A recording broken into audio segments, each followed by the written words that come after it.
आज के मुख्य अतिथि डीसी किश्तवाड़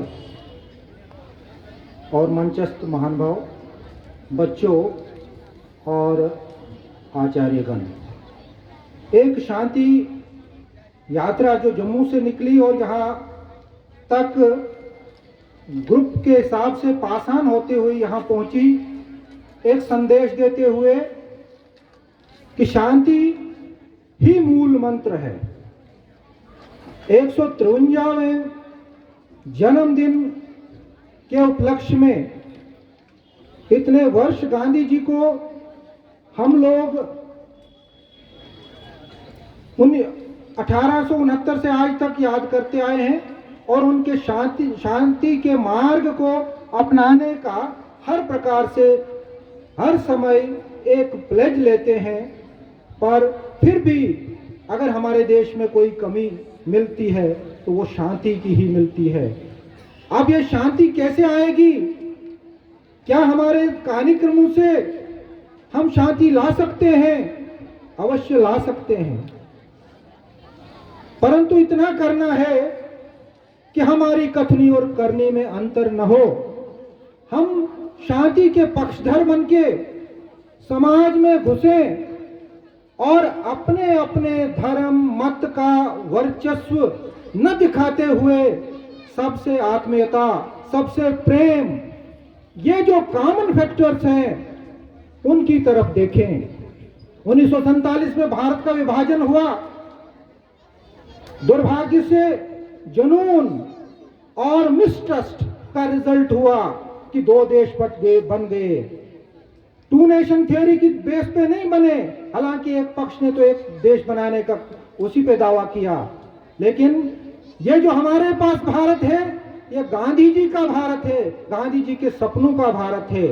और तब हमने उस बंटवारे से क्या खोया, और आज की डेट में अगर हम सभी इस बात पे थोड़ा सा मंथन करें कि काश वो बंटवारा न हुआ होता, वो जो आज हम विश्व गुरु बनने की दहलीज पर खड़े हुए हैं, तो बताओ हम कितना पहले विश्व गुरु बन गए होते।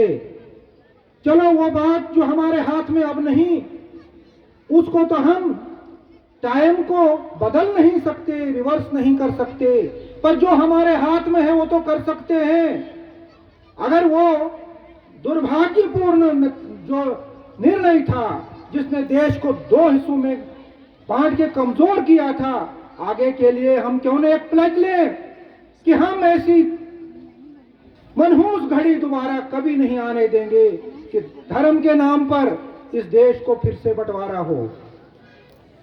हमने शांति के पक्षधर बनके, शांति के दूत बनके समाज में घुसना है।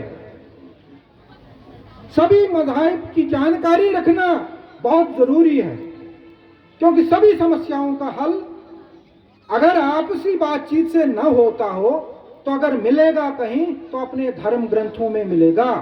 तो धर्म ग्रंथों की सही जानकारी, ऐसा नहीं है कि आप लोग धर्म से विमुख होकर शांति के पक्षधर बन सकते हो। नहीं, अपने धार्मिक पुस्तकों को, ग्रंथों को पढ़ो, मंथन करो कि इंसानियत सर्वोपरि मिलेगी। आपको सबसे पहले मिलेगा इंसान।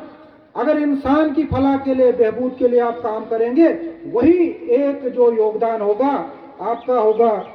तो अपने कर्म पर सभी बच्चों को मैं यहाँ से यही आग्रह करूँगा कि आप अपने कर्म पर फोकस करो, कि आपका निष्काम कर्म ऐसा हो कि आपके कर्म से किसी को नुकसान न हो, भले ही वो किस पंथ का, समुदाय का हो। और जब आप कर्मों पे अंकुश करना सीख जाओगे तो निश्चय ही शांति आपके पास रहेगी।